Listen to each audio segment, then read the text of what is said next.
former FSU running back, former walk-on running back too, CJ Campbell has been offered by Coach Yak in the Florida State Seminoles. As we know, he transferred over to FAU. Toledo and USF have also offered. There are probably some handful of other teams that too have offered to him since that came out, but he rushed 165 times for 844 yards and 11 touchdowns, averaging about 5.12 yards per rush. He also had 40 receptions for 466 receiving yards and 3 receiving touchdowns, and it was really explosive there for the Owls down there in Boca Raton. But I'm a big CJ Campbell fan.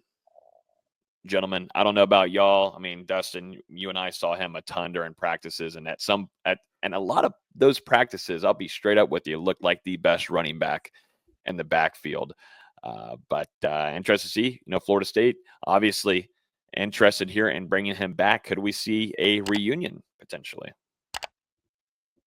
Real quick, before I dive into that, I want to say Tayshawn Gelsey already announced by FSU, if anyone's thinking still about Chroma and Boggs. There we go. There's one down, 2 more to go. But either way, I do like this move, for Florida State, because obviously there's the familiarity between the two parties. And CJ Campbell coming off a productive year right now, one of the best running backs available in the portal. And like I mentioned, we were talking about Chroma. I mean, FSU could certainly use another addition or two to that backfield, especially with how many running backs that they normally like to utilize. And, with Campbell, this is a guy who began his career as a walk-on at Florida State, worked his way up from walk-on to the back end of that running back rotation, and, did have some moments there in games when he was able to get in, scored some touchdowns. And the thing I remember the most is when he scored, you had the entire team celebrating.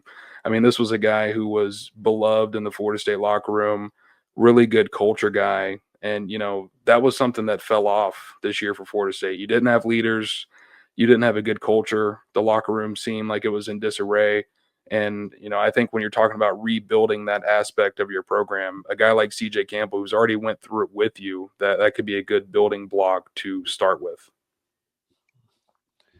He's fine. I don't think they really need him more or less. Hater. I'm not a hater. I think he's a fine running back. I just don't think he raises the ceiling of that room. Well, I think it's going to come down to of what kind of production he's going to get. I mean, Mike's going to have to be pretty honest with him, and they've got already a decently heavy rotation going on here with that running back room. And, CJ Campbell, if he's going to be transferring, I would think he would be wanting to look for more production potentially, or, I'm sure I understand the circumstances he had going on at FAU, but Tom Herman was fired from FAU. So that's why a lot of those guys are leaving. Mm-hmm. But still, I guess still at the end of the day, though, and he's got to know, if you're getting offered from FSU and Mike, and how he just knows that situation and how that system is, where you're going to be sharing a lot of carries. Just interested to see if things, he left Florida State for a reason, to most likely try to be that RB1, that standalone running back potentially. Interested to see, if he would be willing or wanting to come back and play behind or play with, multiple running backs that he had to do previously at Florida State. Just really up to what he's going to do there, and also to who's going to offer him, which, all I have listed here right now are some smaller schools like USF and Toledo. And I will say, whenever he left Florida State, he was still a walk-on. So I think not only looking for more playing opportunities, but also to be on that on the athletic scholarship. If I can speak, that was probably very important for him. Especially with how he began his career, and then what he progressed into. And he really showcased some parts of his game that he didn't have the opportunity to do so in Tallahassee. And he's better than he was when he was at Florida State. So it would be interesting to see him come back and compete in that running back room. I think at the very least, he's someone who has a role in the rotation. But, like I was talking about before, the even bigger aspect to me is to get him in that locker room. And, he's someone that can help Florida State get that good culture back that they had the last couple of years, because, that's in the end, that's going to be as important as having talent on your team is those guys in the locker room, the team chemistry, the cohesion. And FSU is missing that this year. They need those gel players, those guys that can, keep everything together.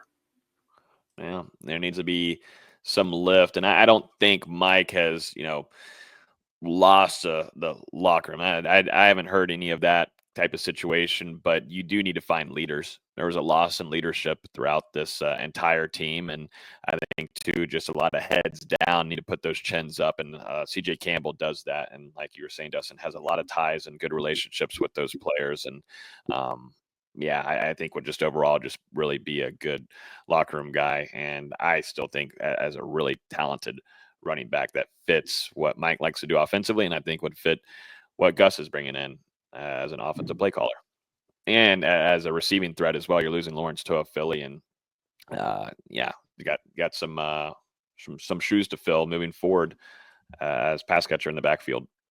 And he had a good year catching the ball. He did. Yeah, I mean, I got to saw a lot of highlights just because keeping up to date and following him on social media. But yeah, he was a really explosive player for FAU this last season down south.